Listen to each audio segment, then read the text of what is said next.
And we're live. Hopefully.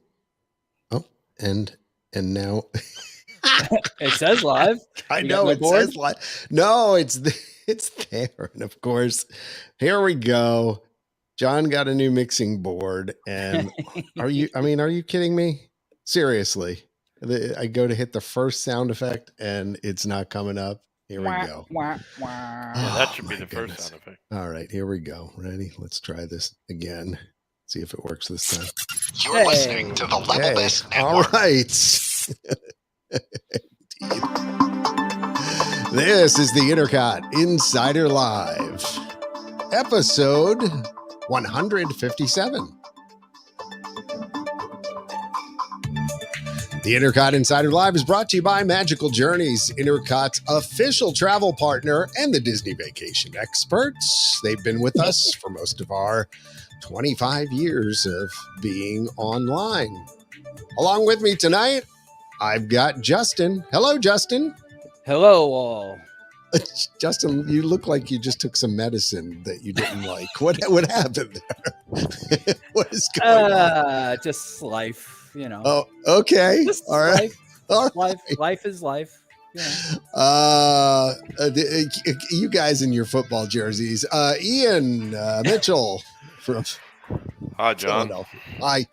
Looking good. I had a feeling Mr. Mitchell would be sporting his Eagles, so I still had to represent my Giants, even though we lost to your stinking Eagles. But you know, yeah, you definitely did. Three times actually, not just once, but 3 times. Yeah, that's okay.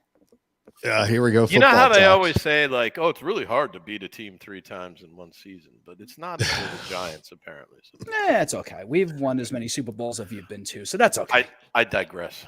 Football talk on the Sixes here on the INTERCOT Insider Podcast. Going to Michael Montanez on the West Coast. Hi, Michael. Hi, everyone. Just wake me when you're done. I had a feeling. All right. Any comments on the weather? We can get that out of the way at the top of the show here. It was brutal this weekend here, but it's getting better. Too. Oh, it was like 70. I mean, oh my God. Did we wearing your parka? Yeah. Michael, what did you say? It's raining? It stopped raining. Oh, it stopped raining. Hey, that's a good thing. Yeah, and it was actually kind of sunny for about an hour, so that was nice.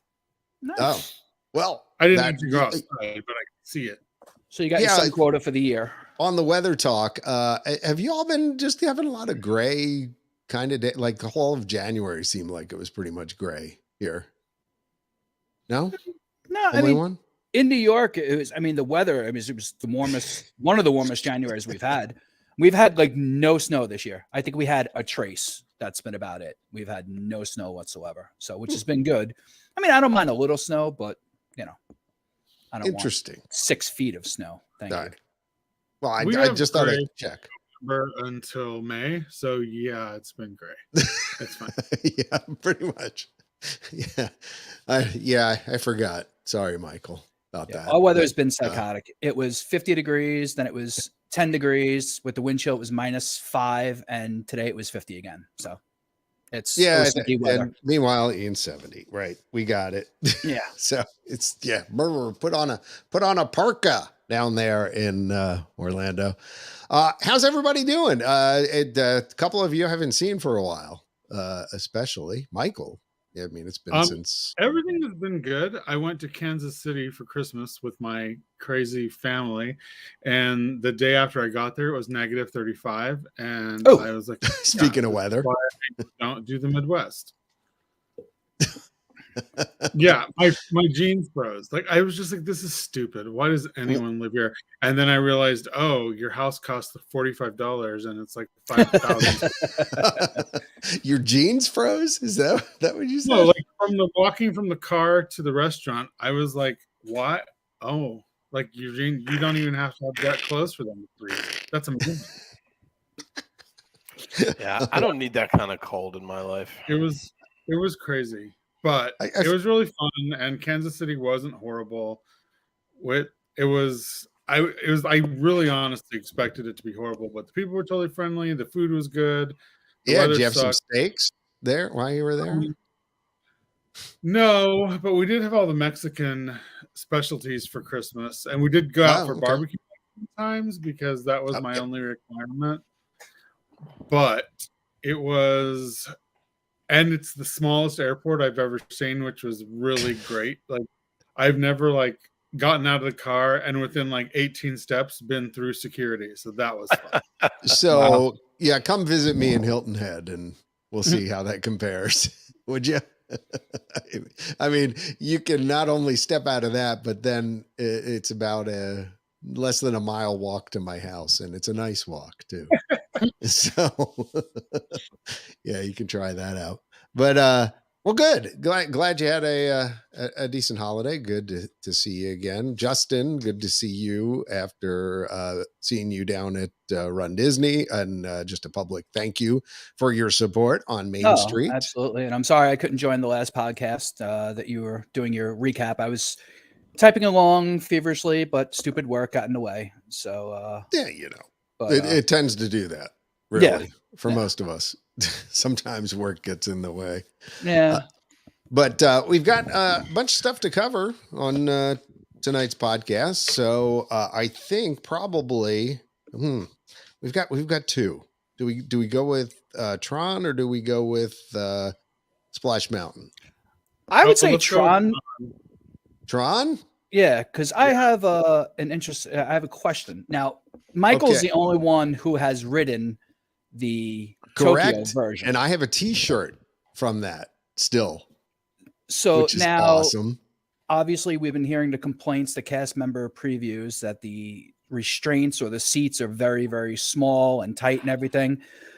Now, since you've been on it in Tokyo, I know it's a little different, I guess. But how did you feel the constraints were? Because a lot of people are comparing it to Flight of Passage. It was Shanghai. I don't know. Shanghai, sorry. I also fit on Flight of Passage, so I think that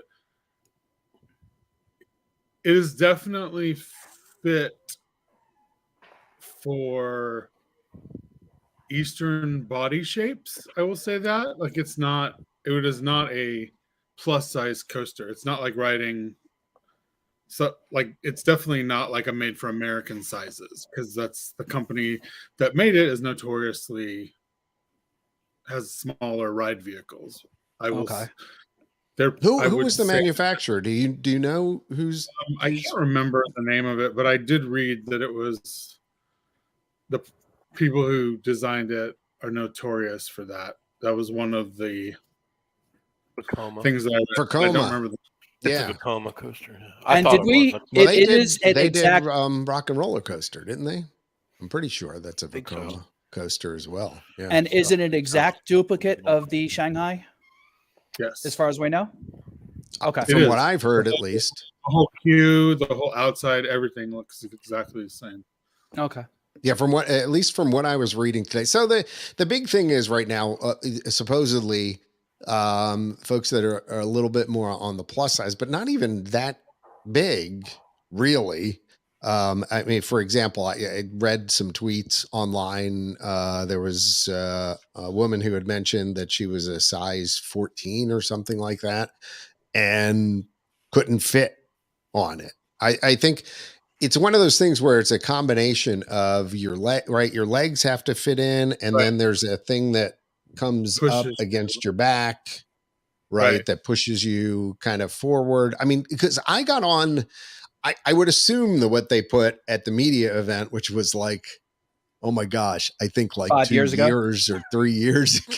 I'd have to go look at the date of the picture, but I actually got on them. So, I got at least a little bit of a feel of how it would sit, and it kind of reminds me of what you do for Flight of Passage and things like that. But that's what I thought, because when I rode Flight of Passage, because this last time when Quentin and I were at Disney World was the first time I'd ever ridden Flight of Passage, because I had never been able to get on it before, because fast passes sucked.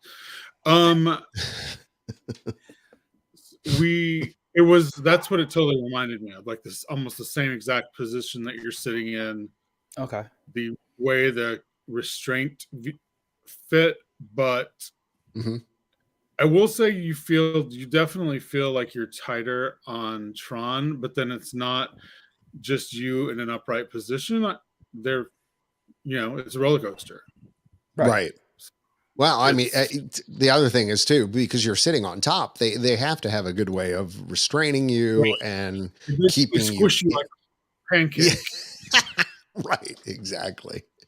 Right. It's like they put a big spatula on you and they hold you because you can't, otherwise you would just fall out. Right. I don't think there's any way for them to be like, oh, well, my car that I rode in the back. So the car, like the seated car, was right behind me, and it looked just like a regular roller coaster. Okay. So apparently, right. So they've got those. I don't know if they're calling them accessible. There's a name that they're calling them, but I can't remember. But it's not on every single train, apparently, first of all. And then second of all, if you do have to sit in that last car, which is more of a traditional pull bar seated coaster kind of thing, apparently weights are right now, at least during the cast member previews, like up to 30 minutes or so is what they were saying. Yeah, it was definitely on top of your weight already. The people that got seated in that seat were just normal that didn't wait. They didn't get I don't think they got the option of waiting for a regular ride. So this was in Shanghai. Yeah. It's just like, well, whatever. Here's your seat. Right. They're not too big on, personal choice in Shanghai. I don't think that I don't know that it would make that much of a difference. I mean, the seated position is cool and all, but I don't know that. I mean, they were screaming and had fun and got off all happy, just like everybody else. So I don't know. Yeah. I just think it's a part of the novelty of that ride, which is that it's a unique way to ride a roller coaster. So I don't think it would make it less fun or anything, but yeah. So just like people can actually post about it, because I don't think they're allowed. Are they allowed to like actually post videos or pictures or anything at this point, or is it just all? Yeah, I don't know how that works during the cast member previews and things like that, but I would suspect they're not supposed to, but people I think are commenting anyway, at least on what their experience has been. They probably take their cameras away, phones and cameras away from them, because I haven't seen pictures. I'm pretty sure I saw they have lockers and you have to leave all your stuff in the locker. They do, but they said you could bring your phone with you. There's a center compartment that lifts up and that you can put your phone into, but they may have had that. So yeah, I mean, nice segue into that. They have a new locker system, I guess, that's double-sided. Yes. It's probably just like the Velocicoaster in Universal. Which I didn't get to do during my $300 per person adventure I went on. When you go through the line, this locker, you can open it that way and then put your stuff in. And when you come off, it's the other side. Oh, so the exit.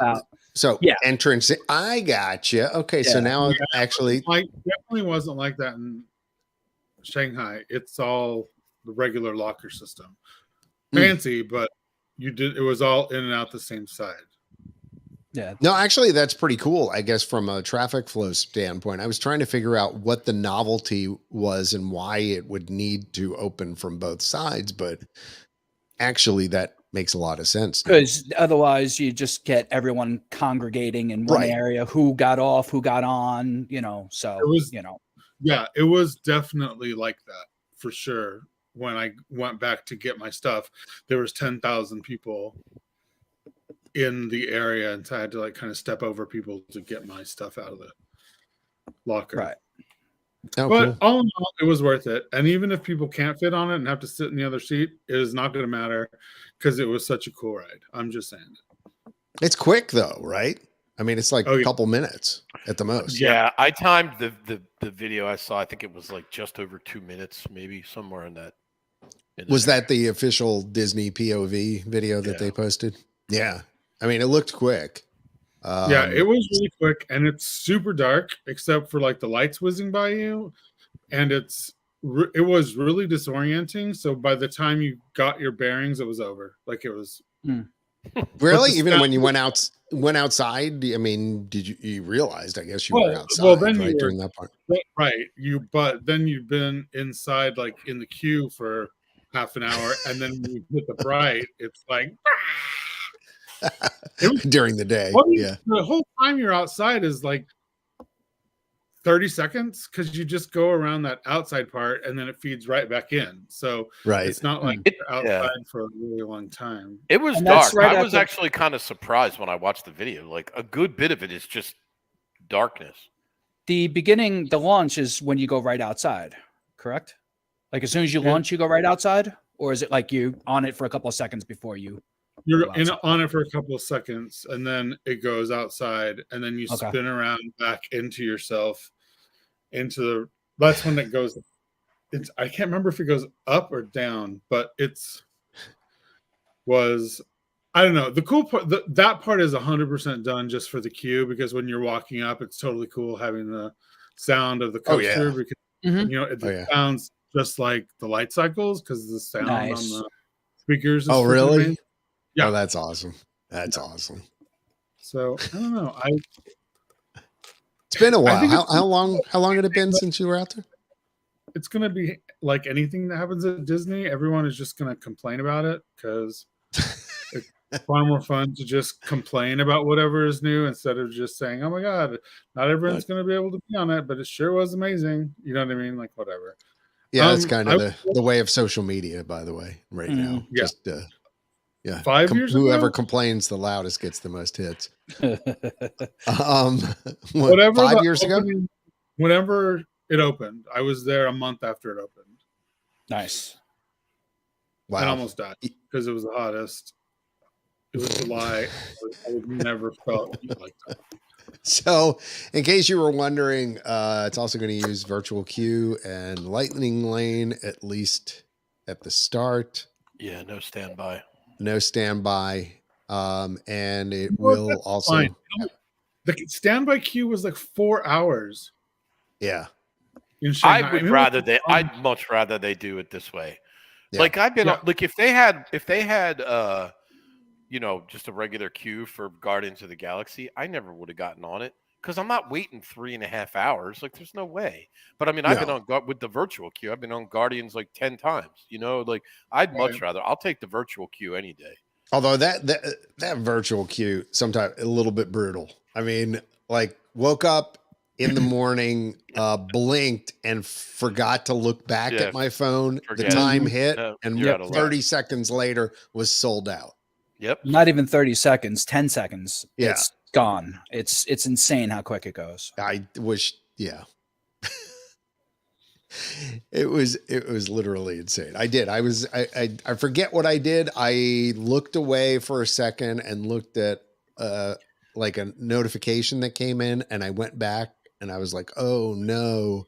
And I refreshed and it's like, sorry, virtual queue will open again at 1 o'clock. Yeah. But I mean, at least they give you that other option, and then if there's extra magic hours, they give you that other option again to do it, a third time, Right. And I think at that point, then I went online and bought a spot because I didn't want to stay till 8 p.m. or whatever it was. Yeah, and that's always a choice. I mean, and like if it's only one of you, it's like $20 or whatever. Like I would do that. If it was, if I was on like a once in a lifetime vacation or I only came every once in a while, I would definitely pop $20 just to get on, whatever the ride is.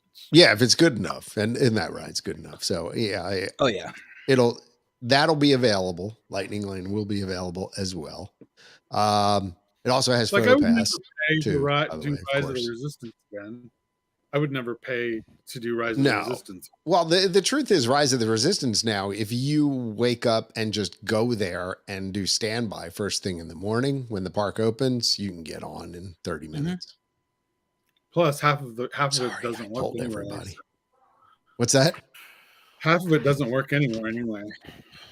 That is true. Similar to a lot of their attractions, half of it doesn't work anymore. Yeah, I wonder, that's a good question. Like internally, I wonder what happens when that sort of happens, when they do like a review of the ride 30 days or 60 days, 90 days, 120 days out, and like some of the effects already aren't working. What that meeting is like. Like, how does that work? Or do they just don't have the meeting? I'm not even sure they have the meeting. Yeah, I doubt they have the meeting. I mean, why would they? People are except for the very first time they're going to show up anyway. What the hell difference does it make? These idiots will keep paying. They don't know. Like if it's your first time going now, you have no idea. Right. You don't even know. Right? We need Mari tickets. Where you're supposed to go through, and the guns are supposed to be like you're supposed to be. You know what? I mean? Honestly, Michael, that probably for me is the most disappointing thing about that ride that is failing right now. Is when those were working. That isn't a heck of an impressive scene. I don't think I've ever been on it when the guns aren't working. I never have either. When your vehicle goes and it stops, and then a gun will come out and shoot, and it'll come back, and then you go forward. Oh my goodness. That is like one of the best effects ever. And I've only seen the B mode of Kylo Ren once. So right. Which was kind of was like, oh wait, B mode. So what, it was just the big shingle down in front of him, or what? Yeah, but it was a projection of something. I don't remember exactly what it was, but it was like projection. Oh, was it a projection? I think it was. I don't know. Usually they just slide the big slate over top of him in one of the But there was final something. scenes There was something else there. There was a B mode of I don't remember if it was a screen or whatever. But it was maybe on. That was a screen. I think it's a screen with video on it or something. Yeah, there was something that like did what he does. I only saw it in B mode once. I honestly don't really remember. You know what? Okay, it happened so quick, and I was like, by the time I realized it was in B mode, we were moving already. I was like, so.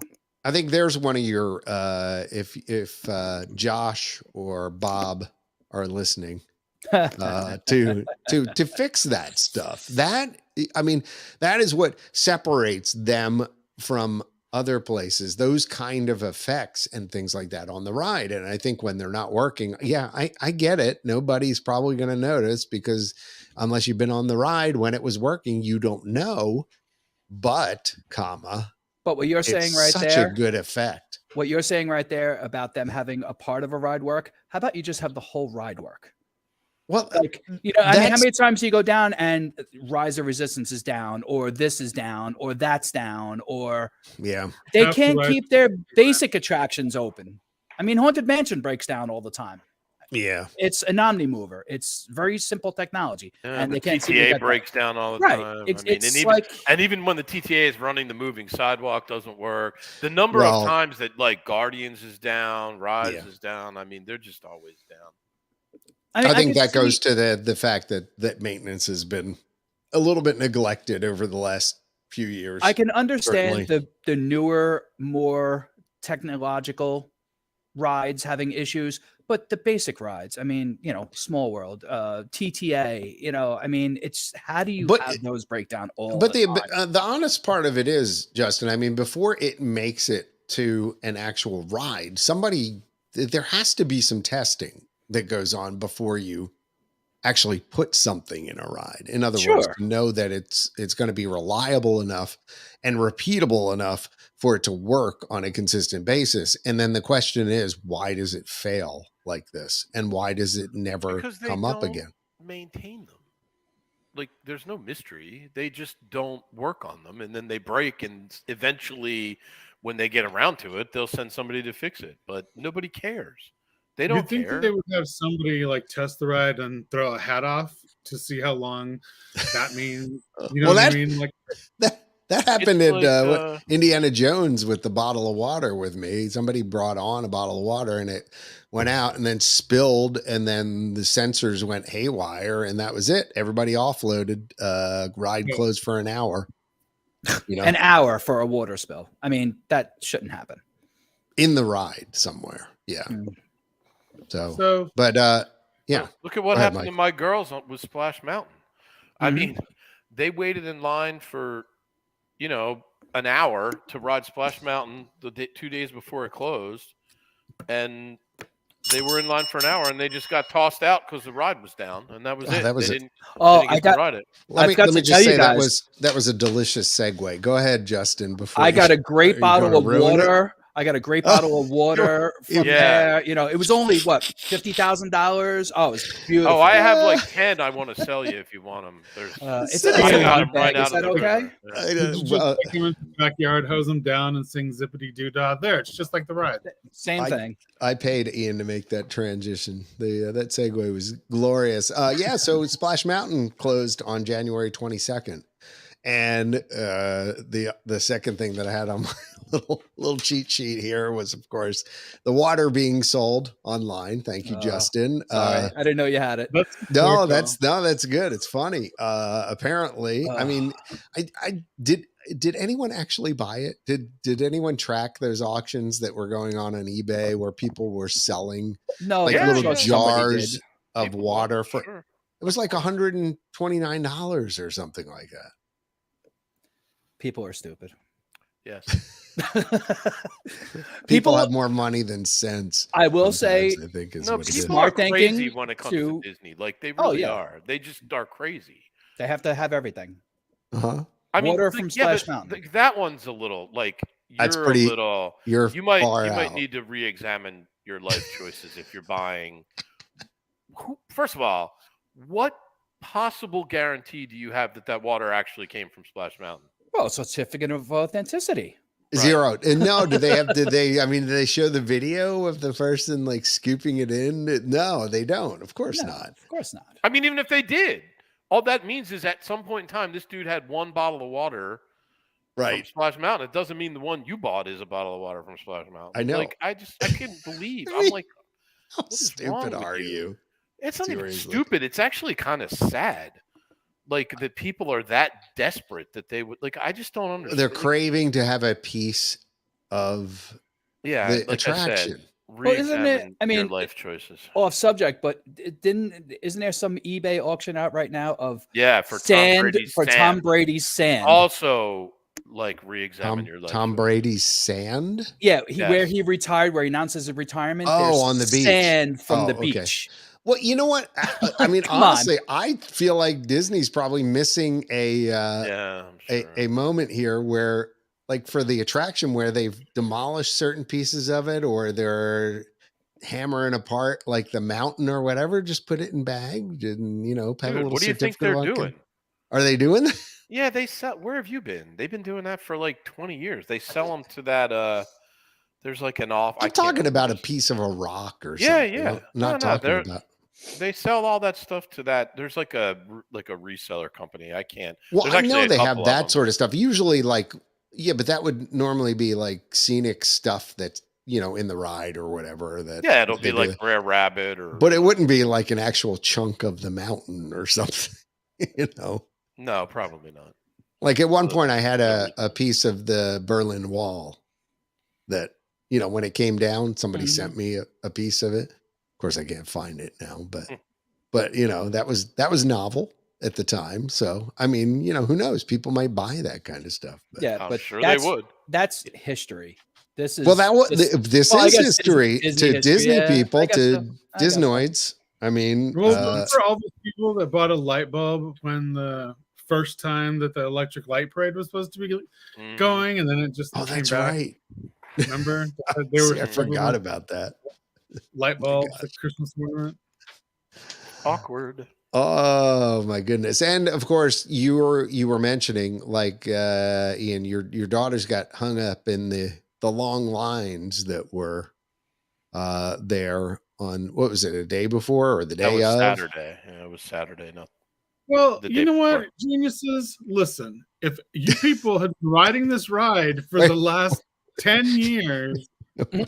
In the same numbers as you were the last 3 days of the ride, it probably wouldn't have gone anywhere. You know what I mean? Like it's not like I don't think it had anything to do with that, Michael. I think it was just the story that they weren't comfortable with having in the parks anymore. Well, even that is fine. Like, who cares? Like, and I know people just freaked out over that because not having this storyline in the park is just the end of everything. Like, come on, dude. Like, Disney has historically changed stuff that's no longer relevant. It's true. So a nice segue there, by the way. So as part of that changing, so they released this week some new storyline details for Tiana's Bayou Adventure, which is what it's being converted to. So TBA. How much of this would you like me to read? Because there's isn't it like Tiana's like cooking class or something? I was reading it and I'm like, all right, wait. What? All right. So let me, I'll go into this a little bit and then you can feel free to stop me at any point almost. Well, not any point, but after I at least get it. Yeah, I know. See, I knew that was going to happen, which is why I said that I know you well enough. I'm that guy. At a young age, Tiana developed a deep passion for cooking and began to dream of one day owning her business. Her father, James, taught her that good food brings folks together. And you might want to get a cup of coffee while this is being read. One of the most exciting parts of Tiana's, it's Tiana, right? Tiana's Bayou Adventure is that we're going to see where Tiana's life has taken her following the success of Tiana's Palace, a restaurant she had dreamed of owning and worked so hard to make come true. Walt Disney Imagineering is creating an original next chapter for the story, I guess much like they did for Galaxy's Edge. Within the attraction queue, guests will discover that she continues to grow her business with Tiana's Foods, an employee-owned cooperative. Combining her talents with those of the local community, Tiana has transformed an aging salt mine into a beloved brand. Well, back to the salt mines, Tiana. So, okay, I haven't seen the movie. No, I haven't. You know what? I haven't seen it. Any part You've seen it or haven't seen it, Ian? Have you seen it? No, I have not. My girl. Okay, Michael, have you seen it? Many times. Okay, 1 for 4. Is this any part I said I would see it before writing. Of the movie with her This cooking? is after the movie.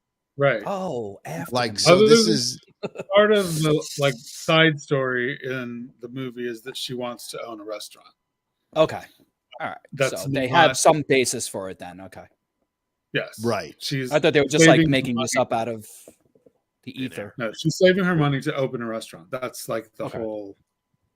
That's a very central part of the entire movie, but most of the movie isn't about that. But yeah, it says this multifaceted enterprise has turned the aging salt mine into a space that has come alive, complete with a boutique farm and both a working and teaching kitchen. Tiana's Foods is where Tiana and her colleagues create all sorts of new products that they're bringing to the world, including a line of original hot sauces, which will be available in the gift shop on your way out, I'm sure.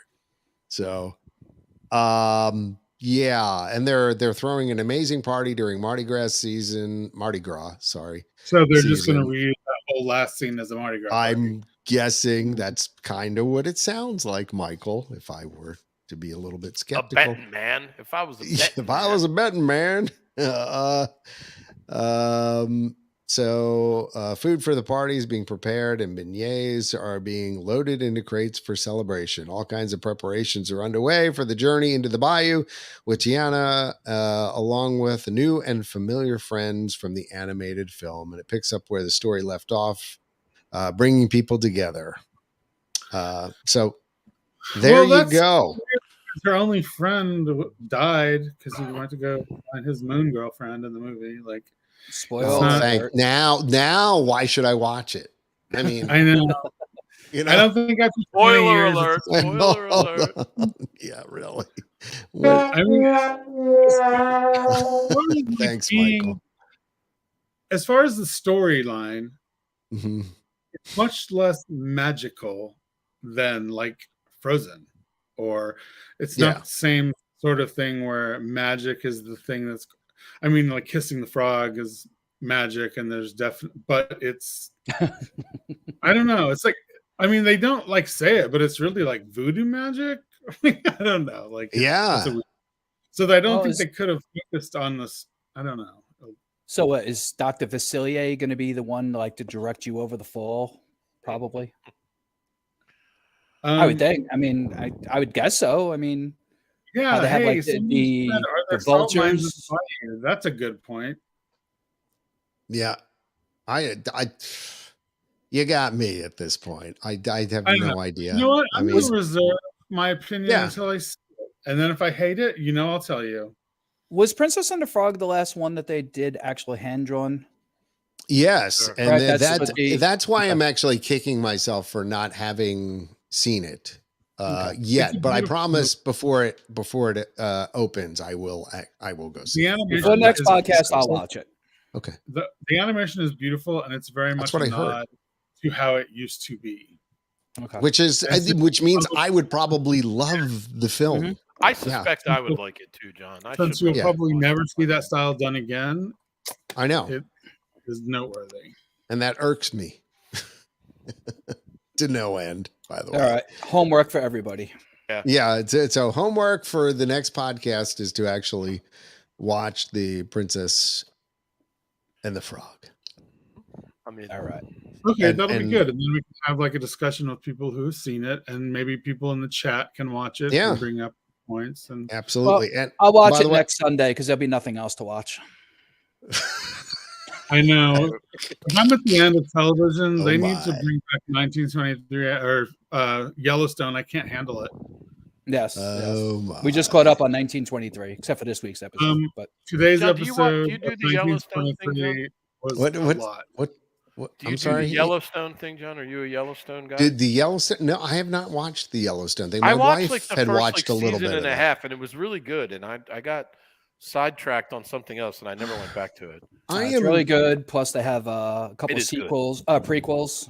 Yeah, 1883 and 1923. Yeah, I mean, if we're talking about streaming, I just have right now too many things in the queue that I have not actually finished. Like I'm halfway through, and it's been out for a while, What We Do in the Shadows, the last season, which I absolutely love, which is a series about the fake docudrama about vampires. If you watch it, it's great, but it is TVMA. So, if you're sensitive to that sort of thing. Your own risk. Yeah. During a Disney podcast, I feel a little weird bringing it up, but it is a great show.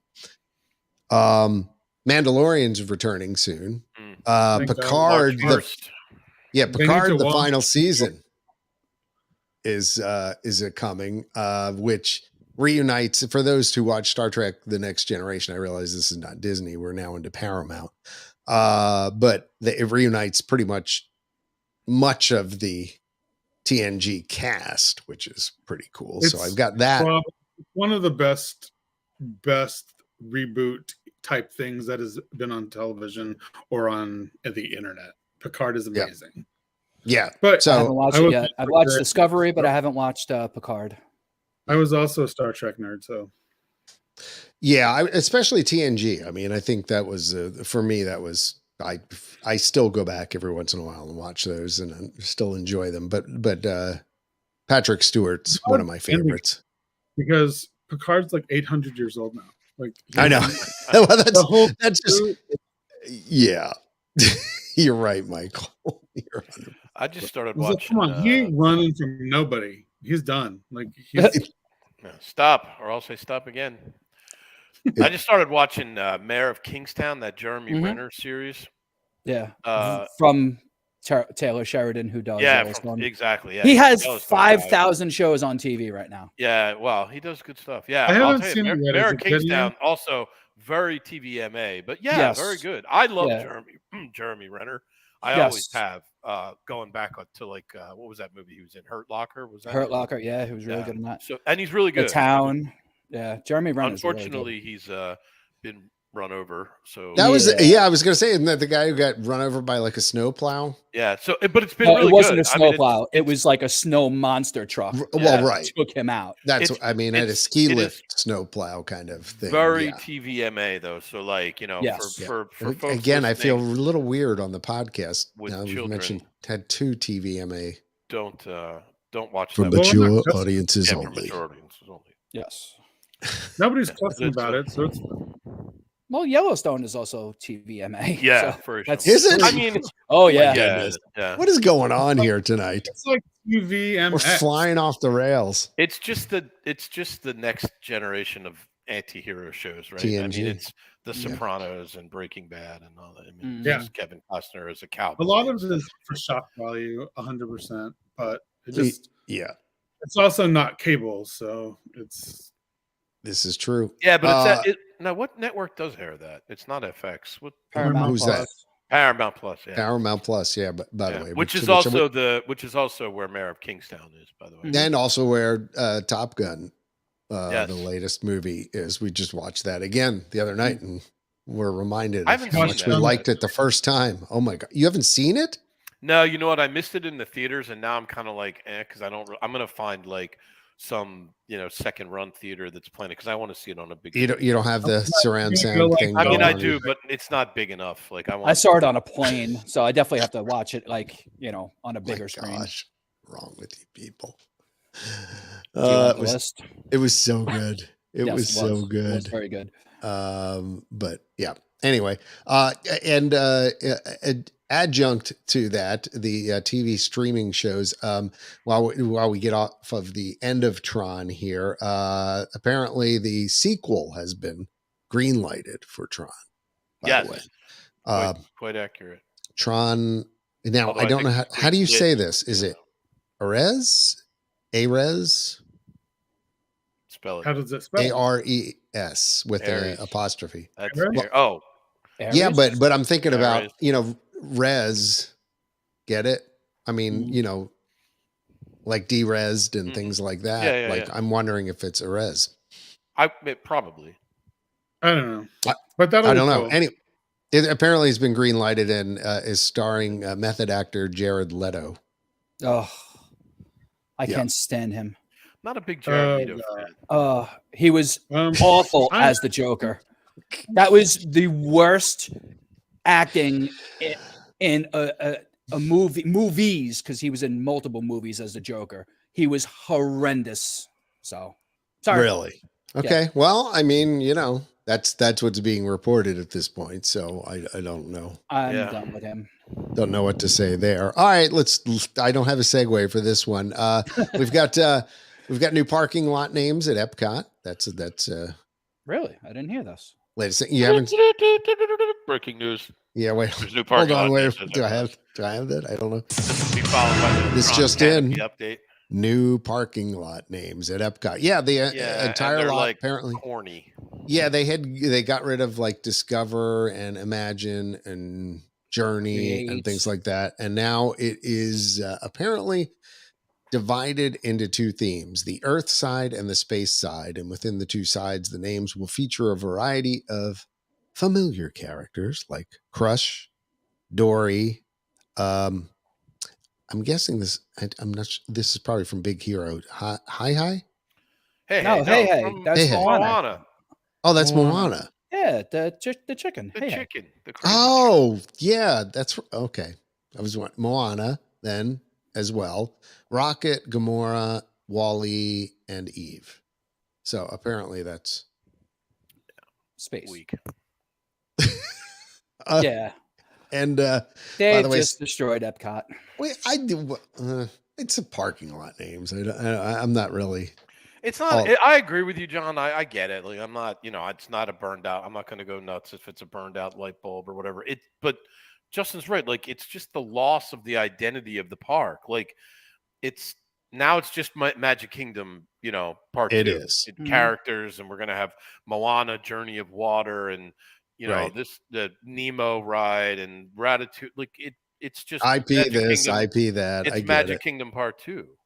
So it's just totally lost its identity. I'll be totally fine with Epcot not being the park where you just go to get wasted, drunk, and puke on the flowers. So. But I don't think that's going to change. Like that's what it is. That's why I think nobody really cares, because it's like it is literally Central Florida's like bar and restaurant. Mm-hmm. Like you go there on the weekends and it is just packed with like a 30,000 drunk Central Floridians. And speaking of Epcot, just when we were down there for Marathon Weekend, we saw Chris Smith bringing the comedy. Nothing more Epcot futuristic than a bumbling cartoon chicken. Yes. Yes, Chris. We watched Harmonious for the first time, actually live. Now, I'd seen videos of it, and I wasn't very impressed. But live, it really is a great show, which, of course, is going away. That's too bad because apparently, thanks, Justin. They put something good in that they spent all that time and money on, and it's going away. It's not that good. So I really enjoy it. I was not an Illuminations fan. I was not a fan. And I know that that's going to be very looked down on in the Epcot world, but I just freaking hated it so much. I did too. I thought that Harmonious was totally cute. The only time I liked Illuminations was around the holidays when they did the extra tag on the end with extra fireworks and all that. I really enjoyed that. The rest of the show, it was crazy. Leave it. Right. Harmonious, I really enjoyed. Flower opened up, I was just like, okay, I'm out. Yeah, Illuminations, love the music, would have liked to have seen a little bit better show. Yeah, I guess you're right, John. In fairness, I loved the music, but the show was, although, over the years, it got significantly cut back, right? Like if you look at video from like the Millennium era and you look at how many fireworks and everything that went on versus like, 2 or 3 years before it closed. So it just got watered down over the years, but it was a lot more, there was a lot more going on when I agree. It first launched. And had it been produced the way probably it was originally imagined, then it would have been even better than that. But I understand where Michael and Justin are coming from. Yeah, I do too. As far as that goes. However, I was not a fan of Harmonious, and apparently a lot of people were not. No, it's really boring. As well. I mean, there's hardly any fireworks. It's mostly spraying water. It's like Phantasmic ported over to Epcot. And I hate Phantasmic, so I did not like it at all. It's very boring. And there's no original music. It's just like it's just like, movie music. So it's like they didn't even do an original score. And again, it's Epcot, but we've got IP music.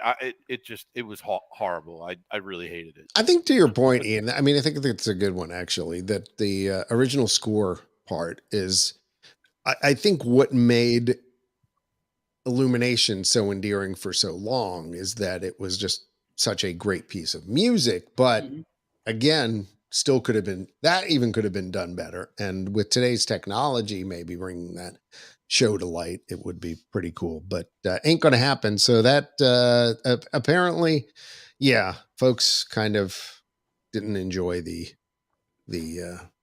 current nighttime spectacular at Epcot. So I guess an all new Epcot Forever is coming back, which is right. Yeah. So an all new is Spectacular is planned to debut at Epcot later this year. No timetables. Is Epcot Forever the one with the jet skis? Yeah, that with the kites and with the jet ski. Why don't they just leave Harmonious till the new show? Whatever. That I'm not really sure. That I don't quite because get. I think but they have to get the barges out of the way. Barges. Yeah. I think that's it. Everyone hates the barges. They're ugly. They really are. They totally ruin World Showcase Lagoon.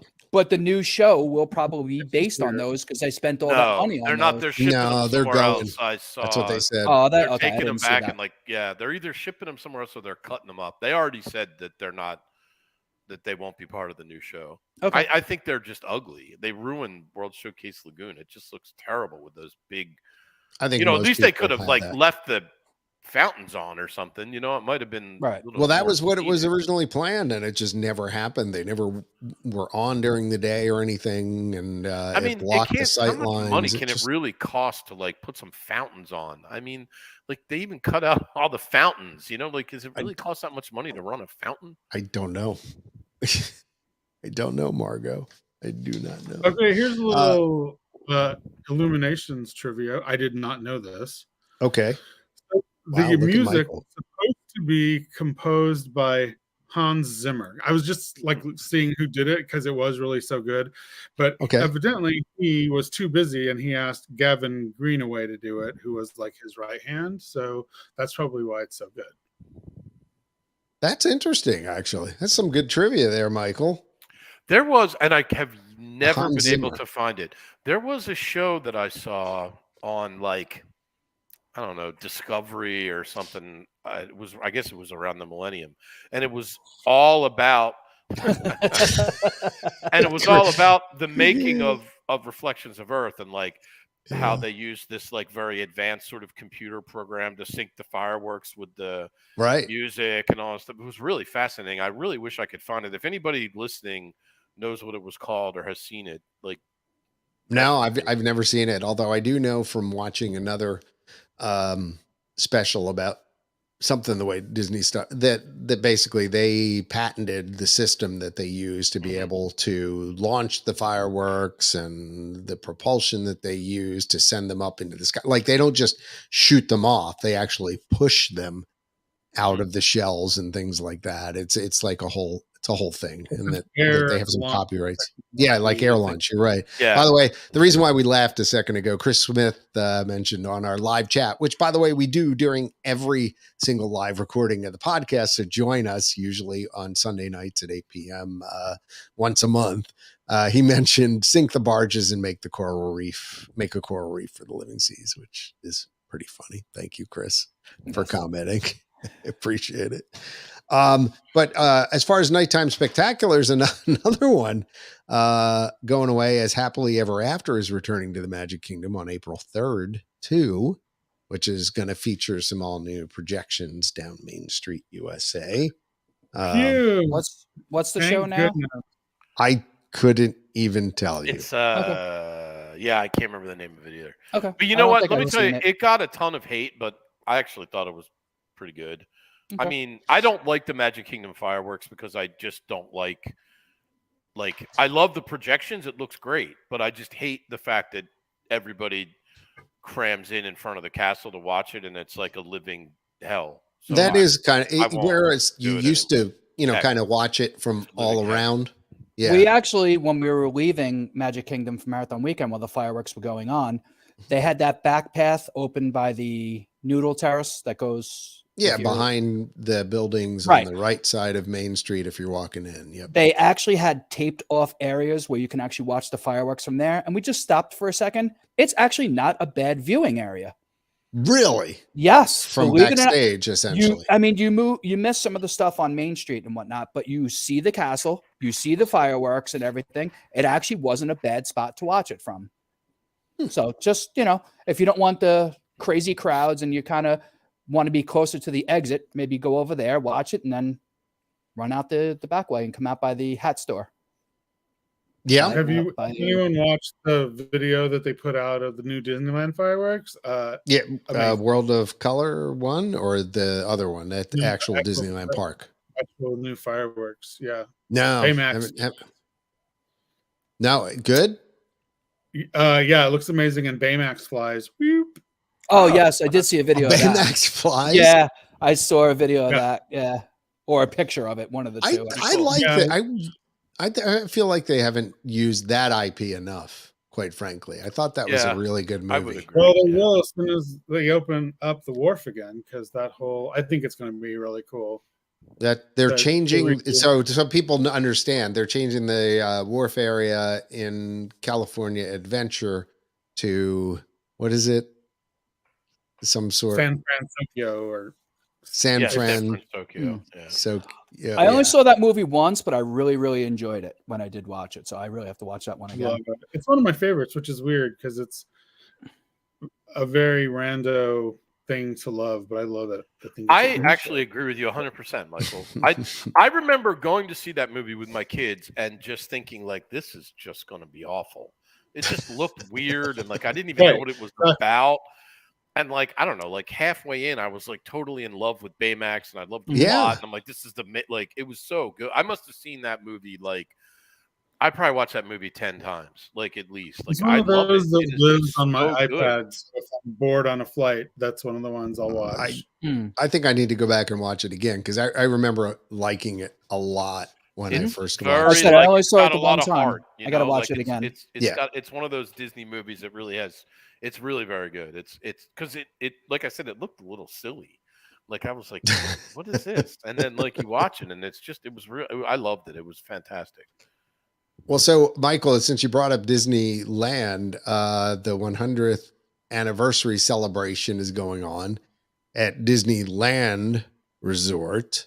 And it's off, and like I guess they're gonna try to like make the 50th go away at Disney World first, but was it ever I there? think they're already phasing it out. Like the merch and stuff is already like discounted, and they're getting rid of it. It's the last hurrah. I think I just got when I was down there, like a couple what was it, 4 weeks ago? Not even 3 weeks ago, something like that. Bought a huge castle playset. I mean, have you seen these? Like it's like they're huge, this tall. Yeah, no, this is a visual and an audio medium, but it was under $100, and the thing like lights up with LEDs, and it's got like a couple different play sets on the inside. It's not for me, by the way, giving it as a gift. But bottom line is they were absolutely clearing out the merchandise. Yeah, I'm not gonna lie. I'm glad you said that because I was really gonna make fun of you. I was like, I didn't. Is this for the patio? Like, I don't know. Like, no, I mean, I buy small stuff like you can see behind here, like little baby castle size. I literally just noticed next to that, just right before you pointed back there, the marathon hat. I literally noticed it. Yeah, occasionally I sneak some things in there, Nice. That and Pedro from SOB right there. Mm-hmm. Yeah. I mean, classic. I think you mean SOTB. SOB means something else. No, actually, they market it as SOB. Do they really? PedroSOB.com or something like that, I think is their website. Yeah, that kind of makes sense, really. So, I'm all right with that. Yeah, exactly. Well, Michael, did you notice that Tiana is coming to Disneyland too? Yeah, I think that's, you know what? I'm okay with that because that restaurant has gone down so much in the last 5 years that it'll be fine. Which one? The French Market restaurant in New Orleans Square is being I know reimagined into Tiana's Palace, I think it is, or something like that. Yeah. Well, I wonder why. Like, it won't be that far off. The only thing they'll have to put back on the menu is the croque madame or croque monsieur, whichever one it is. Croque monsieur. The French Market. That's the one that's right next to like Pirates, like the outside. The entrance is across from Club 33. Okay. Right, and it's right by the railroad station there. I'm trying to remember. I haven't been to Disneyland since 2018. Getting your orientation. Well, there's two. There's the French Market is the sit down, right? Right. And then there's the other side that is like is the French Market the sit down, or is it the River Terrace something? Was it River Terrace? No, that one is across from the Rivers of America. Hold on, let Michael do a little checking real quick. Michael is consulting the Book of Knowledge right now. I wish wait, hold on. Where's my I don't have my Jeopardy thing. Oh yeah, I do. Hold on. Wait. Please stand by. Michael is consulting the internet. Stand by. Please stand by. Okay, so thank you for listening. All right, go ahead, Michael. Maybe, I don't know. Oh no. Yeah, no, that is the French Market restaurant is the whole part. It's just got outside seating. What am I thinking of? What's that? Right, I'm thinking about the outside seating that kind of goes by the gazebo where the band plays. So that would actually fit right in with the Tiana theme because it's usually a New Orleans band playing there anyway. So it's just a matter of just changing the name from French Market to Tiana's whatever. And the menu. Yeah, well, I didn't get too deep into that as far as what the menu was going to happen. I did see though that they resumed sales of the Magic Key annual passes for the first time. They're already sold out again, and they sold them out again. Wow, that's insane. Do you guys think done it in Florida yet, right? Yeah, that's what I was going to actually segue into. Do y'all think that we are ever going to see the return of annual passes in Florida? I mean, because they've made a bunch of changes recently. What do you like? So when you say annual passes, like, what are you talking about for people? Like the availability for me to be able to buy one? No, I don't. I would be surprised. So you think it's only going to be like Florida resident annual passes? And then you'll get DVC, whatever the INTERCOT pass is, or whatever it is that. What do they even offer it to DVC at this point? Yeah, I still have mine. Yep. No, that's not my point. New passes. Still have yours. New passes. I could have kept mine if I had kept mine through COVID and not just said, I don't. The only passes you can get right now are Florida resident, and actually, the only Florida resident pass you can get is the Pixie Pass. You can't even get the better passes. And actually, John, since you don't have DVC, I don't think you could get the pass. You could have renewed because you have to go through DVC to get it. John does have DVC. But I would, at the time I did have it, so I would have been able to keep it. Oh, right. You sold yours, but you did have it at the time. Right. Yes. There's 2 parts. Cafe Orleans and French Market. French Market is the one I'm thinking of. Wait, hold on, Michael. Hold on, stand by. Hold on, wait. This just in. Go ahead. Cafe Orleans will still be there. That's the open seating part. Gotcha. French Market. That's what I'm thinking of. And you all know that's why I did not give up my Disneyland annual pass, because I honestly know that if I had, I would never get it again. So they extorted money out of me to get it again. Well, yeah, and that's sort of why I dropped mine, and now I'm regretting it, but whatever. What are you going to do? These things happen. But hey, they did make some changes recently. You guys see that parking fees have been tossed? Yeah, that was good. Well, yeah. No, hold on. Let's be careful.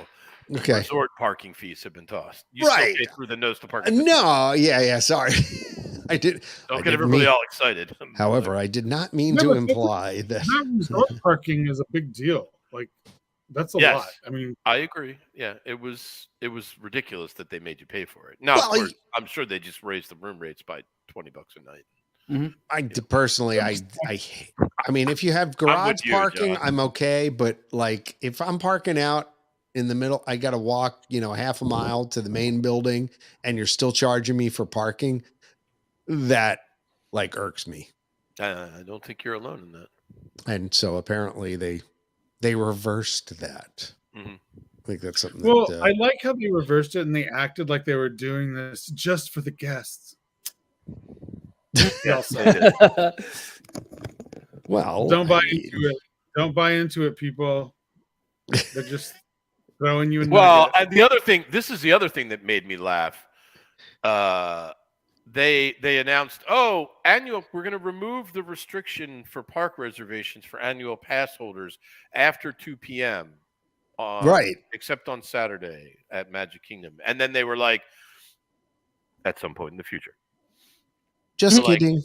There's no, they also said they were bringing the parking lot trams back last year, and they didn't do that either. So, I think a lot of times they just announce this stuff because people are like, oh, yeah.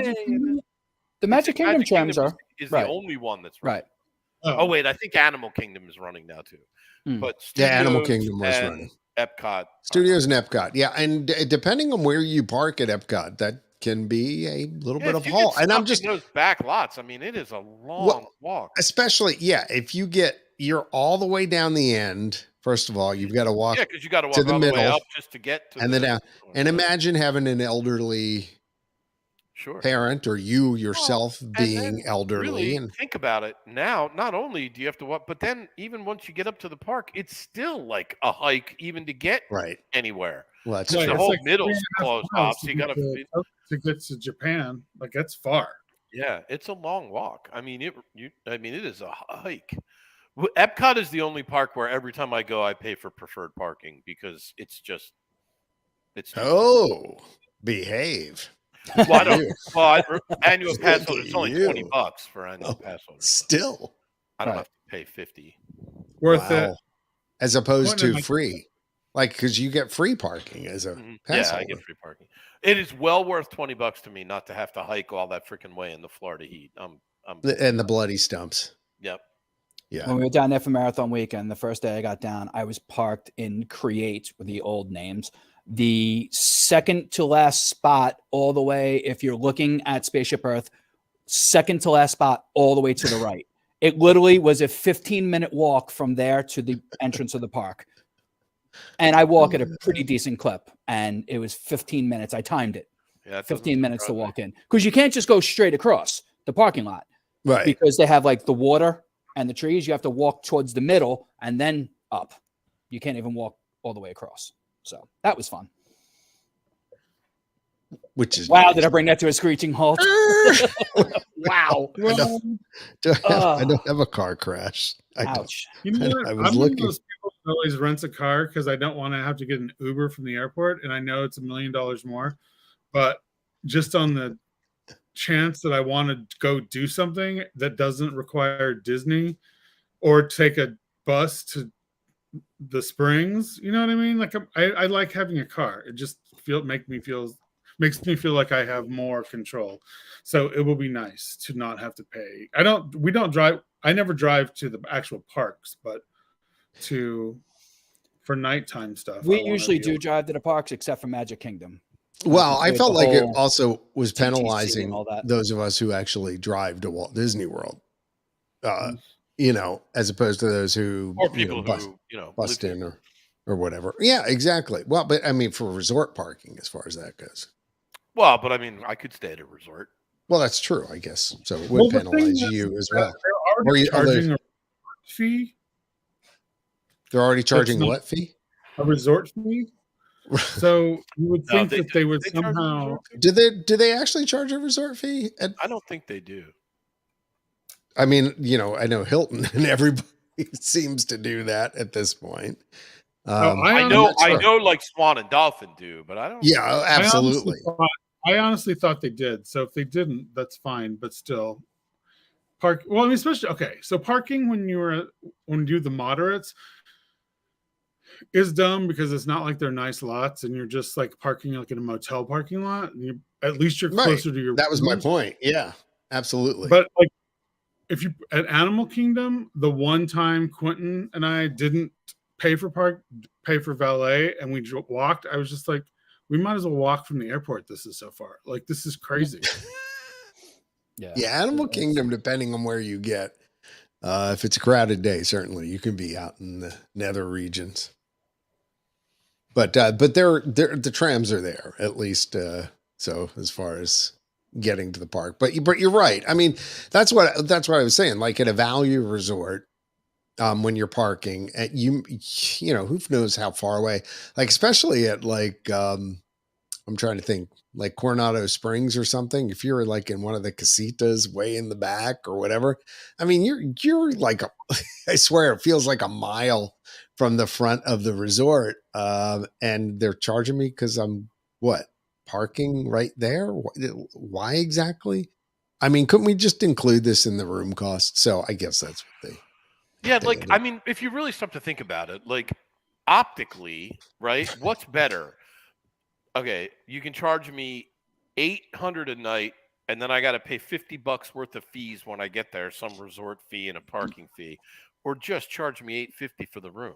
Like, right? If somebody says it's $850, like you're already going to pay $800, $850. You're like, whatever. I think that's but it's point. Just like the stupid, annoying nickel and diming is what I hate. Like, exactly. I feel the same way with everything.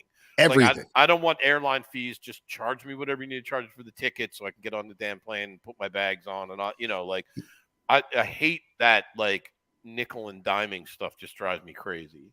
I wonder if the rental cars have been so crazy down in Orlando also that maybe that's why they're, thinking maybe we should not charge that, because, I mean, rental cars since COVID have been insane in Florida.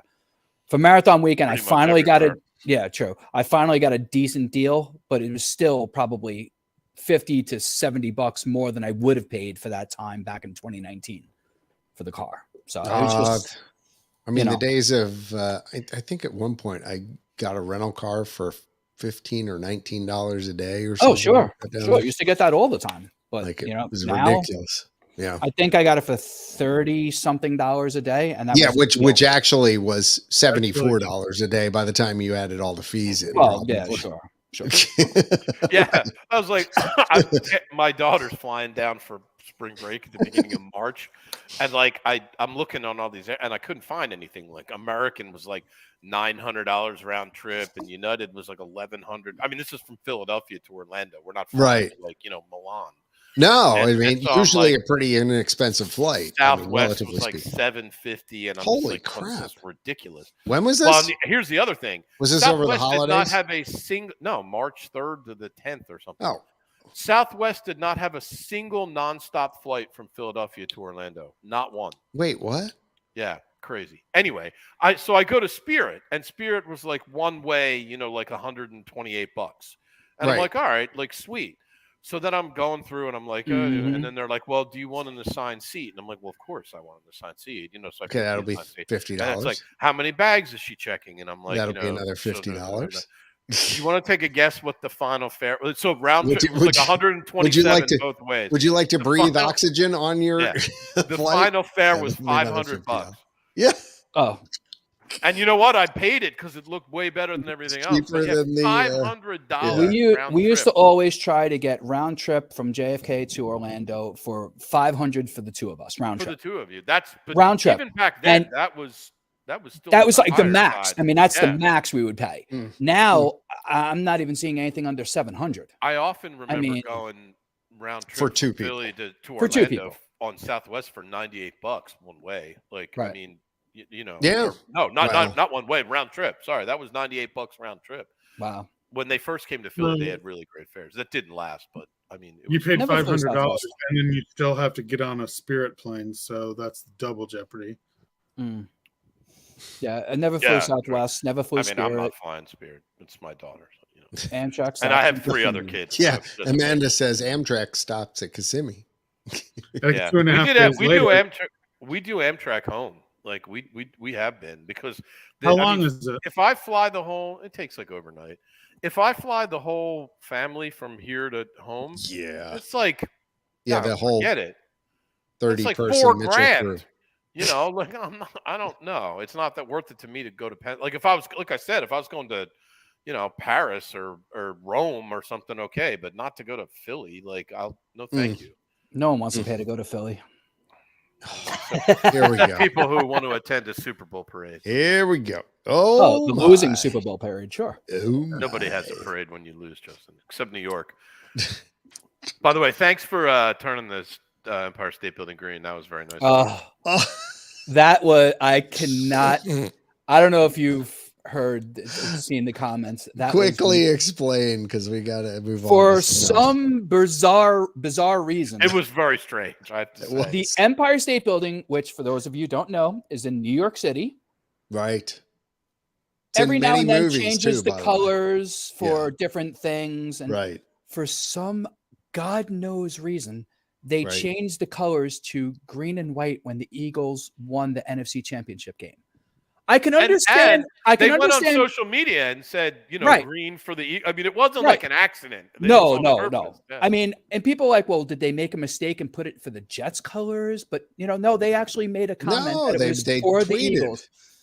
And of course, I was like, all right, I can see for winning the Super Bowl. Okay, even though it's the hated team and everything, but how? No, even and then later that night they put like red for the Chiefs.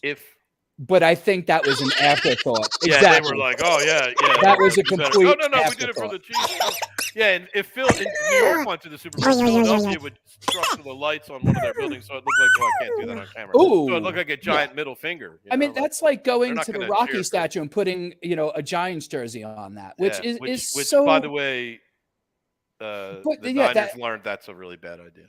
Yeah, well, I mean, why would you do that anyway? But it's like, why? They're not a New York team. I mean, stupid. Like I said, all right, winning the Super Bowl, fine, but not that. Yeah, go ahead. I'm sorry. Right. I had a lot of comments on that, but Michael's like, Justin, you and I should do like a Philly sports podcast. Yeah, or not a Philly, like a sports podcast. Northeast sports podcast. I'm down. All right. Hey, how about that Star Cruiser, huh? Oh my God, what Star Cruiser? That is the most hysterical. Anytime I see like some kind of update about that, I die. Like, the best part is they haven't lowered the price. Like they're just like, you know what? No, they really haven't actually. No, they haven't. But they're now offering $700 in discounts. Yeah, but not on the Star Cruiser.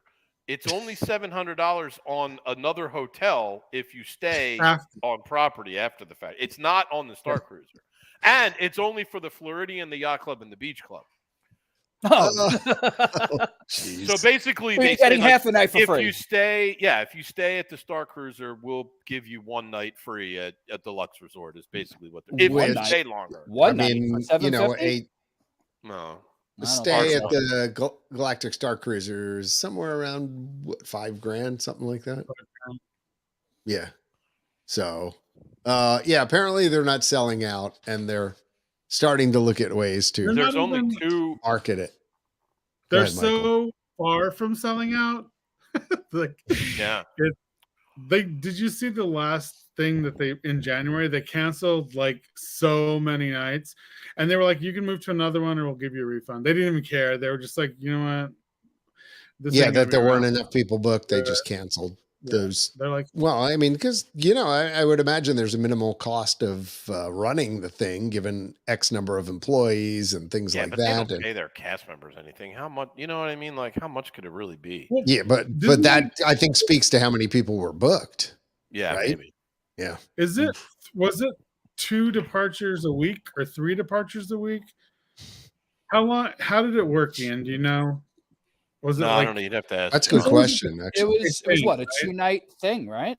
Mm-hmm. Like you get on, and then it was a full day. Yeah, 3 nights, and then you got off on the last day. So they probably 3 nights were or only. No, it's 2 nights. It's only 2 nights. 2 nights. So you 3 get days, on, 2 nights.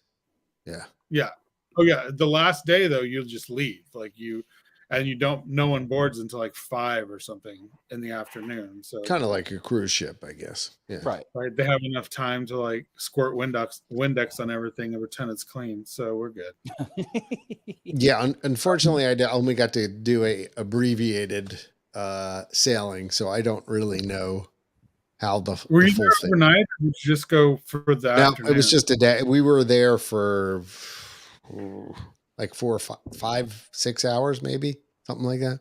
So yeah, it was there's one of our other podcasts. We talked about that. It was a rather disjointed kind of experience, but we got to at least see what was going on and how it would work and things. But the part that I really wanted to see was like how you got down to the planet Batu from the ship, and we didn't get to see that part. Well, if you think about it, an article earlier. Half of one of your whole days is in the park. So it doesn't even, you know what I mean? Like, oh, we're going to Batu, everyone off the ship. Like, right. Well, I don't know if it's mandatory that you go. Like, I no, imagine. It's not.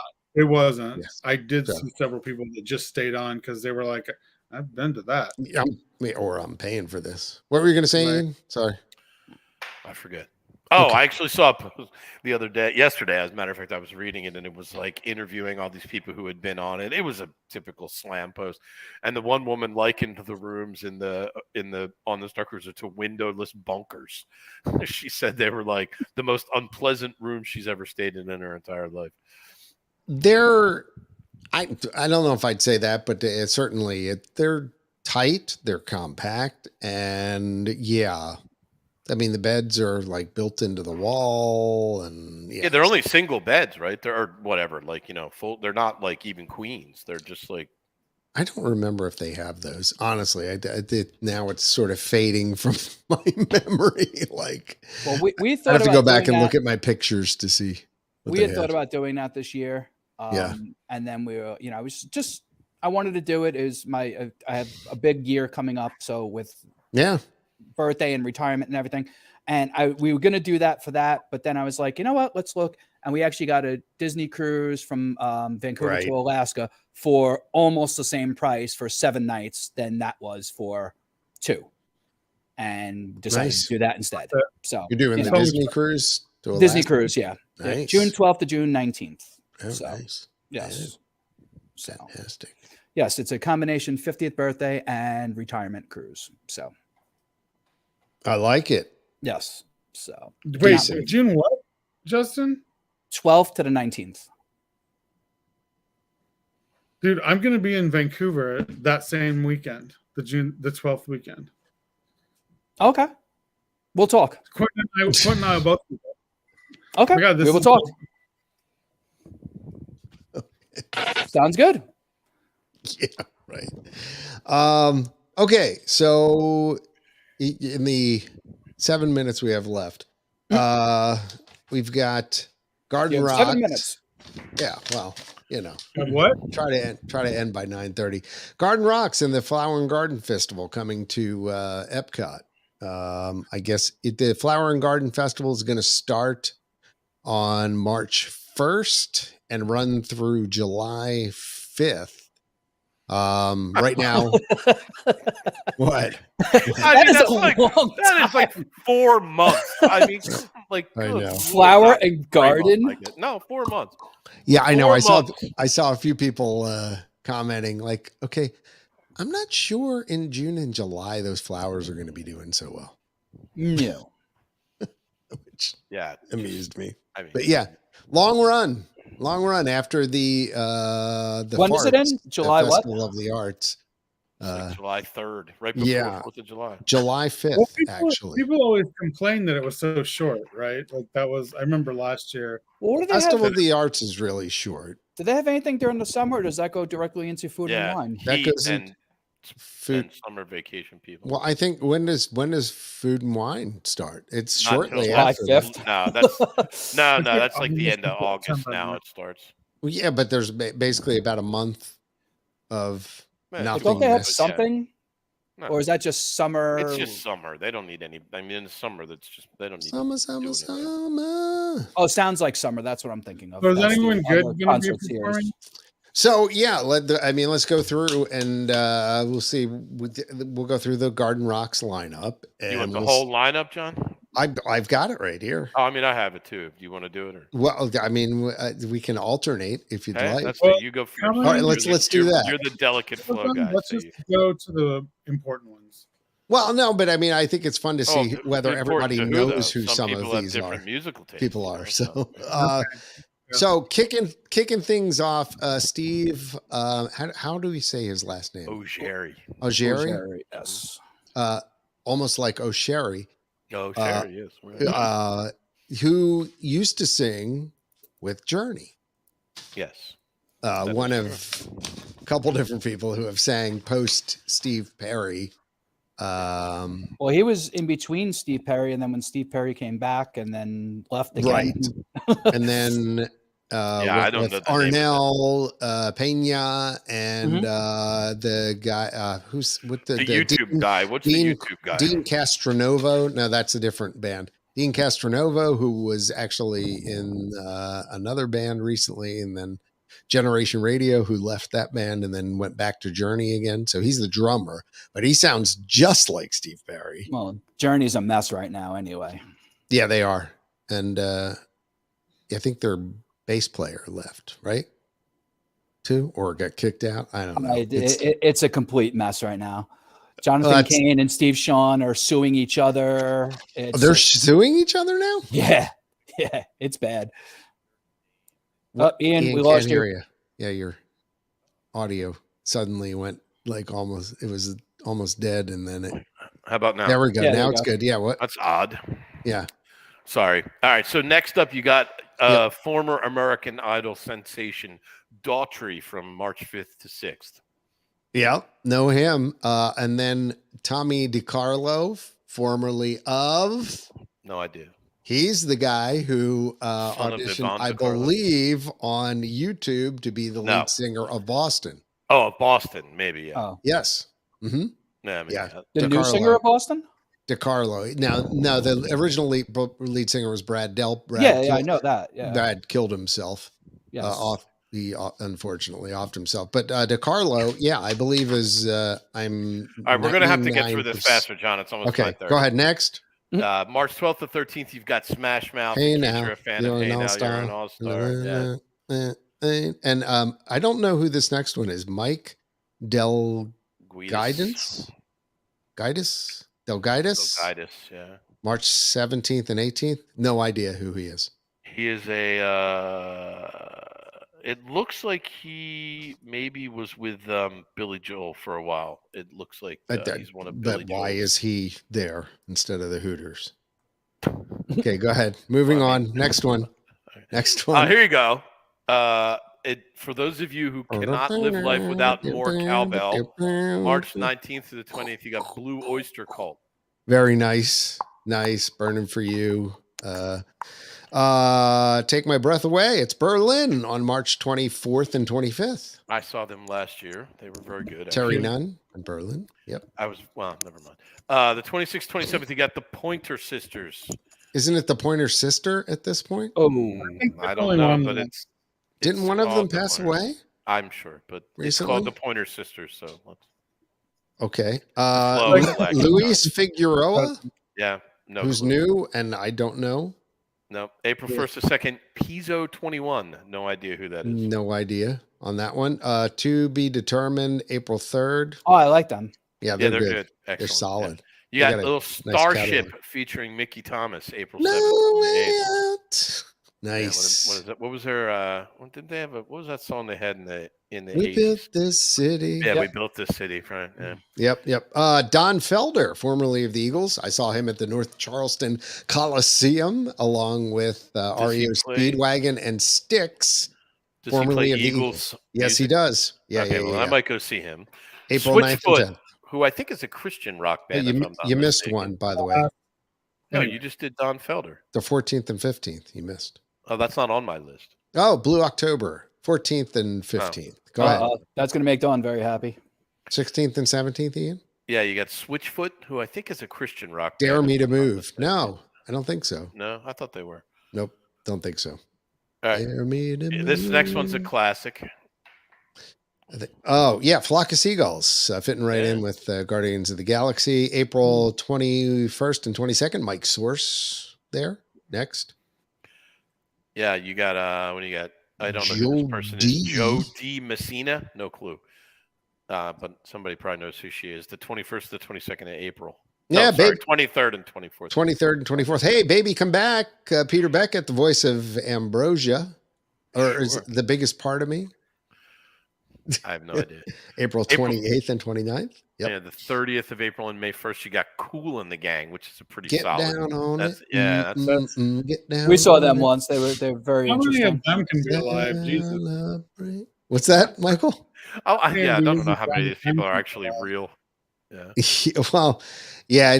Every year it gets fewer and fewer. Well, Herman's Hermits, starring Peter Noon. Peter Noon, though, he's still in. Yeah, he's still in it. He's the original guy. Something good. Something tells me I'm into something good. Yeah. A 5th to the 8th. Yeah, he gets 3 nights. 5th, 6th, 7th, 8th. No, that's 4 nights. You got the orchestra featuring members of ELO, who I also saw last year. How were they? They were good, but you know what? I don't think they own the rights to a lot of their better songs. So they didn't. There was maybe 2 or 3 really good ones, and then 3 I didn't really know. Now I'm not a hardcore ELO guy, so maybe somebody's probably cursing me. No, they played their best stuff. All right. Well, maybe I'll have to come. I wanted to hear "Do You Want My Love," and they didn't. Do you want my love? All right. AJ Croce. Yeah, I'm assuming he's Croce plays Croce. To Jim Croce. Jim Croce, I would assume. I could save time in a bottle. He is. Let's see. None of these are enticing me.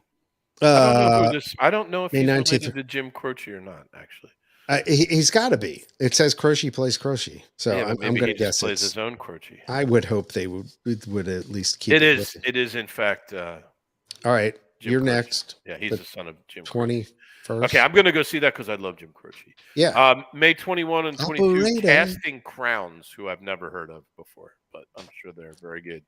They are a Christian rock band. Okay. My boy, who I've actually met in real life, Jason Sheff, longtime lead singer of Chicago, is going to be there May 26th and 27th. He's currently in the band Generation Radio and also tours his own stuff, and then just left Chicago in the last couple years. If you like Chicago, Jason's the man.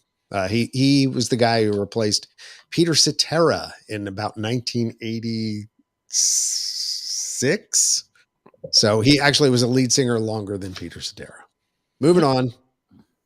Ricky. This commercial brought to you by John Niglowski. Yeah, I know. My wife's Christmas. absolute the pinnacle of this concert series for my wife. You got Rick Springfield on May 28th and 29th.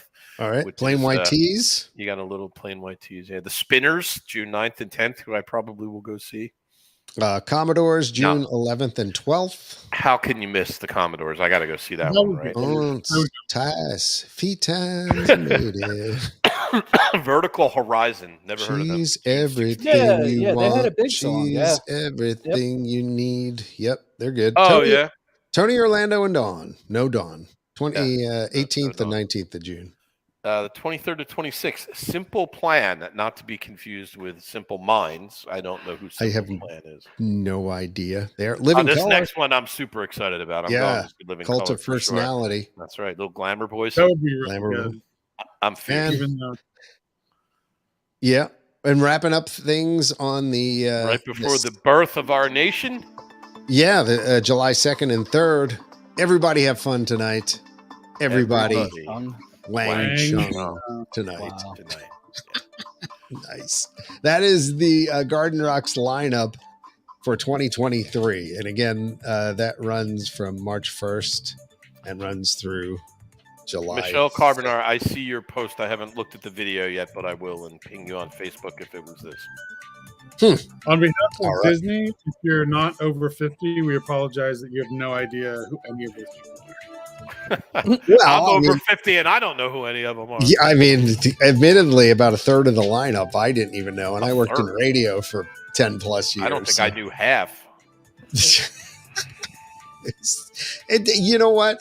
I think I found pretty much anytime you can go see live music, it's a good thing. Agreed. Period. Especially in Epcot. It's a great theater. It's a nice little theater. By the way, Amanda in the Wiki says it is a Pointer sister, her niece, and her granddaughter. So they are technically Pointer sisters. Still Pointer, quote unquote, maybe not sisters. Each other's sisters, but they are Pointer relatives. Yeah. They're well, I was wondering how they put that together because, like I said, I thought one had passed away, but that's good. Hey, thanks to our sponsor, Magical Journeys, for helping us bring the magic to you for the last 25 years here. Yes. And for the last probably 10 plus years here on the INTERCOT Insider podcast. Folks, I've been a lot better about getting these podcasts up in the audio format. So if you listen on any podcast app or whatever, download one of them. There's a bunch of great ones out there. And listen to a bunch of the back episodes. We're up to 157 with this one. And there's a lot of fun we've had over the years, and we appreciate you being part of it. Like I said, we go live once a month about on a Sunday, so look for that. And until next time, I am still John. Thanks for tuning in. For Justin, Michael, and Ian, bye now. Bye-bye. Go Birds. Go Birds.